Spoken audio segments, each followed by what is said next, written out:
Hello and welcome to my channel, Hopewell Stories. What would you do if the person who left your life without a word suddenly showed up again after 2 decades? That's exactly what happened to me last Tuesday. I was sitting at the kitchen table, eating cold pizza and scrolling through old photos on my phone. One was of me at 5 years old, standing next to a man with a big smile and a red baseball cap. My dad. The man who packed a bag one morning and never came back. No call, no letter, just gone. I didn't even know if he was alive. Then the doorbell rang. I opened the door, and there he was. Older, grayer, thinner, but unmistakably him. My heart stopped.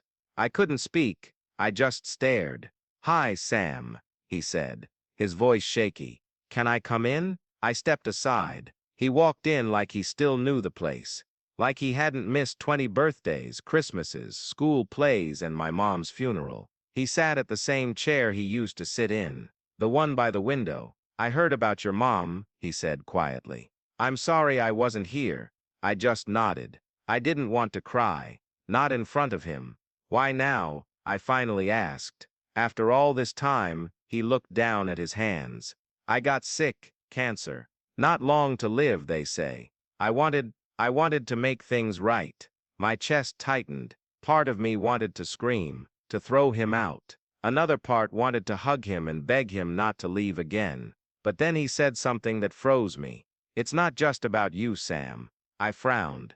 "What do you mean?" He pulled out a photo from his coat pocket. It showed a little girl, maybe 8 years old, with curly brown hair and bright green eyes. She looked familiar. "This is Lily," he said. "She's my daughter." I stared at him. "Your daughter? When, how?" "She's 10, he said. "Her mom and I met 5 years ago. We never married, but I've been with them, raising her, being a dad." I felt like the floor had dropped. "So you could be a father," I said, my voice rising. "You just didn't want to be mine." "No, that's not it," he said quickly. "I made a mistake back then. I was young, scared. I thought I wasn't ready. I ran. And I've regretted it every day. But you stayed for her." "I was different with her mom," he said. "I had a second chance, and I didn't want to waste it." I stood up. "So you came back not to see me, but because you're dying and you feel guilty." He didn't answer. He just looked at me with sad eyes. "I brought Lily," he said softly. "She's outside in the car. I wanted her to meet you." That hit me like a punch. His new family, his real second chance. And me, just a memory from a life he'd abandoned. I walked to the window. A small girl sat in the back seat of an old blue car, drawing in a notebook. She looked so innocent, so happy. "She doesn't know about you," he said. "I never told her she had a half-brother." "Why tell her now?" I asked. "Because I don't want her to grow up thinking I only loved one child," he said. "I want her to know about you, about your mom, about the life I lost." I turned to him. "You don't get to come back and fix everything in one afternoon. You don't get to say sorry and expect me to welcome you with open arms." "I know," he said. "I don't expect that. I needed you to know I'm not a monster, that I've changed." I didn't know what to feel. Anger, sadness, relief. I walked back to the door and opened it. "Go," I said. "Take your daughter home. Tell her about me if you want. But don't expect me to pretend the last 20 years didn't happen." He stood up slowly. "I understand." He reached into his pocket and left an envelope on the table. "That's my will," he said. "I left you something. A house, some money, for you and for Lily." I didn't look at it.